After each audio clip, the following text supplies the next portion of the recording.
ദുആ അസ്സമീഉ എന്ന പേരുമായി ബന്ധപ്പെട്ട് ചില ദുആകളുണ്ട്. അതും നമ്മളിവിടെ മനസ്സിലാക്കേണ്ടതുണ്ട്. അസ്സമീഉ എന്ന ദുആയുമായി ബന്ധപ്പെട്ടുള്ള ദുആകളിൽ ചിലത് നബിമാരുടെ ദുആ നമുക്കറിയാം. ഇബ്രാഹിം നബി അലൈഹി സ്വലാത്തു വസ്സലാമയും ഇസ്മായിൽ അലൈഹി സ്വലാത്തു വസ്സലാമയും കഅബ നിർമ്മിച്ചു. എന്താ ദുആ? റബ്ബന തഖബ്ബൽ മിന്നാ ഇന്നക അൻത സമീഉൽ അലീം. അസ്സമീഉ എന്ന അള്ളാഹുവിൻ്റെ പേരിനെ മുൻനിർത്തി, അൽ അലീം എന്ന പേരിനെ മുൻനിർത്തിയിട്ടാണ് ഇബ്രാഹിം അലൈഹി സ്വലാത്തു വസ്സലാമയും ഇസ്മായിലും കഅബ നിർമ്മിച്ചത്. സഹിയായി ഉദ്ധരിക്കപ്പെടുന്ന ഹദീസിൽ കാണാം, ഇബ്രാഹിം നബി കഅബ പടുക്കുകയാണ്, ഇസ്മായിൽ കല്ലുകൊണ്ടെന്ന് കൊടുക്കുകയാണ്. അവസാനം ഉയർന്നു വന്നപ്പോൾ എന്ത് ചെയ്ത്, ഇബ്രാഹിം അലൈഹി സ്വലാത്തു വസ്സലാമക്ക് പടുക്കാൻ എത്താതായി. അപ്പോൾ വേറെ കല്ലുകൊണ്ടെന്ന് വെച്ചു കൊടുത്ത്. അപ്പോൾ ആ കല്ലുമ്മ കയറി നിന്ന് പടുക്കാൻ തുടങ്ങി. അപ്പോഴൊക്കെ ഇവർ പ്രാർത്ഥിച്ചിരുന്നു എന്ത്? റബ്ബന തഖബ്ബൽ മിന്നാ ഇന്നക അൻത സമീഉൽ അലീം എന്ന പ്രാർത്ഥന. എന്നിട്ട് കഅബ നിർമ്മിച്ചതിന് ശേഷം പിന്നെ ആ നിർമ്മിച്ച ഭവനത്തെ വലയം ചെയ്യാണ്, തവാഫ് ചെയ്യാണ്. അപ്പോഴും അവർ പ്രാർത്ഥിച്ചിരുന്നു റബ്ബന തഖബ്ബൽ മിന്നാ ഇന്നക അൻത സമീഉൽ അലീം. അപ്പോൾ അസ്സമീ എന്ന ആ പേരിനെ മുൻനിർത്തി അല്ലാഹു സുബ്ഹാനഹു വ തആലയോട് ദുആ ചെയ്തതാണ് നമ്മൾ കേൾക്കുന്നത്. മറിയം അലൈഹി സ്വലാത്തു വസ്സലാമയുടെ ഉമ്മ ഹന്ന അവർ ഗർഭം ധരിച്ചപ്പോൾ അള്ളാഹുവിനോട് നടത്തിയ ദുആ എന്താ? ദുആ റബ്ബി ഇന്നി നദർതു ലക മാ ഫീ ബത്നി മുഹററ ഫതഖബ്ബൽ മിന്നി ഇന്നക അൻത സമീഉൽ അലീം.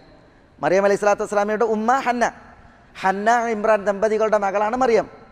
ഈ മറിയമിനെ ഗർഭം ധരിച്ച വേളയിൽ, ഗർഭത്തിലുള്ള കുട്ടി ആണാണോ പെണ്ണാണെന്ന് അറിയില്ല ഹന്നക്ക്.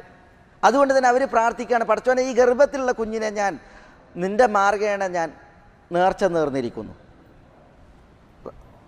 അത് നീ എന്നിൽ നിന്ന് സ്വീകരിക്കണമേ. ഇന്നക അൻത സമീഉൽ അലീം, നീ അസ്സമീഉം അൽ അലീമുമാണല്ലോ എന്നാണ് അവർ പ്രാർത്ഥിച്ചത്. സക്കരിയ അലൈഹി സ്വലാത്തു വസ്സലാമയുടെ ദുആ നമ്മൾ കേട്ട് എന്താ? റബ്ബി ഹബ്ലി മിൻ ലദുൻക ദുർരിയതൻ ത്വയ്യിബ ഇന്നക സമീഉദ് ദുആ.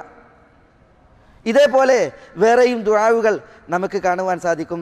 പിന്നെ തിരുനബി സല്ലല്ലാഹു അലൈഹി വസല്ലം തങ്ങളുടെ ഹദീയിൽ വന്നതായി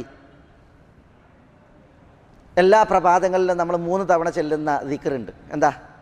ബിസ്മില്ലാ ലാ യദുറു മഅ ഇസ്മിഹി ഷൈഉൻ ഫിൽ അർദി വലാ ഫിസ് സമാ വഹുവ സമീഉൽ അലീം. ബിസ്മില്ലാ ലാ യദുറു മഅ ഇസ്മിഹി ഷൈഉൻ ഫിൽ അർദി വലാ ഫിസ് സമാ വഹുവ സമീഉൽ അലീം എന്ന് രാവിലെ പറഞ്ഞാൽ തിരുനബി സല്ലല്ലാഹു അലൈഹി വസല്ലം തങ്ങൾ പറയുകയാണ്, വൈകുന്നേരം വരെ പെട്ടെന്നുള്ള ഒരു പരീക്ഷണം ആ മനുഷ്യനെ ബാധിക്കൂല എന്നാണ്. ഇതൊരാൾ വൈകുന്നേരം പറഞ്ഞാൽ പുലരുവോളം ഒരു പെട്ടെന്നുള്ള പരീക്ഷണം ആ മനുഷ്യനെ പിടികൂടുകയില്ല എന്ന് റസൂലുള്ളാഹി സ്വല്ലല്ലാഹു അലൈഹി വസല്ലം തങ്ങൾ പറഞ്ഞിട്ടുണ്ട്. അപ്പോൾ ആ ദുആയിൽ നോക്കൂ നിങ്ങൾ, ബിസ്മില്ലാ ലാ യദുറു മഅ ഇസ്മിഹി ഷൈഉൻ ഫിൽ അർദി വലാ ഫിസ് സമാ വഹുവ സമീഉൽ അലീം. അസ്സമീഉ എന്ന അല്ലാഹുവിൻ്റെ പേര് ആ ദുആയിലുണ്ട്. ഇതേപോലെ നബി സല്ലല്ലാഹു അലൈഹി വസല്ലം തങ്ങൾ നമസ്കാരത്തിന് നിന്നാൽ ഇമാം അബൂ ദാവൂദ് റിപ്പോർട്ട് ചെയ്യുന്ന ഹദീസിൽ കാണാൻ സാധിക്കും, അന്ന നബിയ സല്ലല്ലാഹു അലൈഹി വസല്ലം കാന യസ്തഫ്തിഹു ഫീ സലാത്തിഹി ഖബ്ല അൽ ഖിറാഅ. തിരുനബി നമസ്കാരത്തിൽ ഓതുന്നതിന് മുമ്പ് ഇപ്രകാരം പറയാറുണ്ട് എന്നാണ്. എന്താ?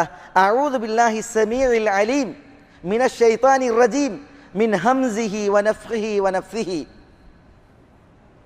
അഊദു ബില്ലാഹി സമീഉൽ അലീം, അസ്സമീഉം അൽ അലീമുമായ അല്ലാഹുവിൽ ഞാൻ അഭയം തേടുന്നു.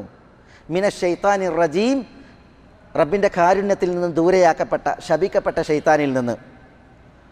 മിൻ ഹംസിഹി, അവൻ്റെ അഹങ്കാരത്തിൽ നിന്നും. വനഫ്ഖിഹി വനഫ്സിഹി, അവൻ്റെ ഗർവിൽ നിന്ന്, അവൻ്റെ കവിതയിൽ നിന്ന്. അതേപോലെ തന്നെ അവൻ്റെ അഹങ്കാരം, അവൻ്റെ കവിത, പൈശാചിക കവിതകൾ, അതേപോലെ തന്നെ പൈശാചിക ഉപദ്രവങ്ങൾ, ഇതിൽ നിന്നൊക്കെ അള്ളാഹുവിനോട് രക്ഷക്ക് തേടുന്ന ദുആ റസൂലുള്ളാഹി സ്വല്ലല്ലാഹു അലൈഹി വസല്ലം തങ്ങൾ ഇപ്രകാരം ഖുർആൻ ഓതുന്നതിന് മുമ്പ് പറഞ്ഞിരുന്നു എന്നാണ്. ഖുർആൻ ഓതാൻ ഉദ്ദേശിച്ചാൽ അള്ളാഹുവിൽ നിന്ന് രക്ഷക്ക് തേടണം എന്നാണല്ലോ. അപ്പോൾ റസൂലുള്ളാഹി സ്വല്ലല്ലാഹു അലൈഹി വസല്ലം തങ്ങൾ അഊദു ബില്ലാഹി സമീഉൽ അലീം മിനശ് ശൈത്താനിർ റജീം മിൻ ഹംസിഹി വനഫ്ഖിഹി വനഫ്സിഹി എന്ന് ഓതിയിട്ടായിരുന്നു എന്ന് ചൊല്ലിയിട്ടായിരുന്നു റസൂലുള്ളാഹി ഖുർആൻ പാരായണം തുടങ്ങിയിരുന്നത് എന്നുള്ളതാണ്. അസ്സമീ അൽ അലീം. ഇപ്പം ഞാനിവിടെ ഈ ക്ലാസ്സിൽ പല ആയത്തുകൾ ഓതിയപ്പോഴും അസ്സമീ അൽ അലീം എന്ന് പറഞ്ഞത്. അസ്സമീ എന്ന പേരിനോടൊപ്പം അൽ അലീം എന്ന പേര് വിശുദ്ധ ഖുർആനിൽ കുറേ തവണ ആവർത്തിച്ച് വന്നിട്ടുണ്ട്. അസ്സമീ ഉൽ അലീം, സമീ അൻ അലീമ തുടങ്ങിയുള്ളതായ പ്രയോഗങ്ങൾ, സമീഉൻ അലീം, ഇങ്ങനെയൊക്കെ അതിലടങ്ങിയ യുക്തി ഇൻഷാ അല്ലാഹ് അൽ അലീം എന്ന പേരുമായി ബന്ധപ്പെട്ടിട്ടുള്ള ക്ലാസ്സിൽ നമുക്ക് വിശദീകരിക്കാം. അടുത്ത ആഴ്ചയിലെ ക്ലാസ്സിൽ നമുക്ക് മനസ്സിലാക്കാനുള്ള പേര് അള്ളാഹുവിൻ്റെ അൽ ബസീർ എന്ന പേരാണ്. അള്ളാഹു സസൂക്ഷ്മം കാണുന്നവൻ. അതുമായി ബന്ധപ്പെട്ട് ഇതുപോലെ ഏതാനും ചരിത്രങ്ങളും വിഷയങ്ങളും നമ്മൾ തുടർത്തി സംസാരിക്കും. മേലായ റബ്ബ് സുബ്ഹാനഹു വ തആല അവൻ്റെ മഹത്തായ ഫദ്ലിനാൽ നമ്മളെ എല്ലാവരെയും എല്ലാവിധ ഖൈറാത്തുകൾക്കും അനുഗ്രഹിക്കുമാറാവട്ടെ.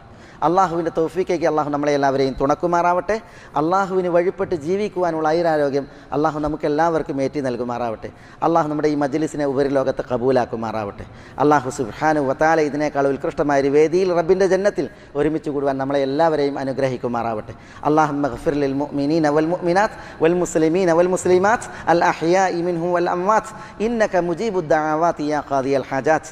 അല്ലാഹുമ്മ അഇസ്സൽ ഇസ്ലാമ വൽ മുസ്ലിമീൻ വഅദിൽ അശ്ശിർക والمشركين ودمر أعداءك أعداء الملة والدين واحفظ اللهم هذا البلد آمنا مطمئنا رخاء سخاء وسائر ديار المسلمين.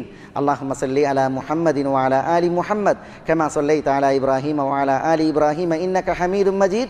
اللهم بارك على محمد وعلى آل محمد كما باركت على إبراهيم وعلى آل إبراهيم إنك حميد مجيد. وآخر دعوانا أن الحمد لله رب العالمين. السلام عليكم.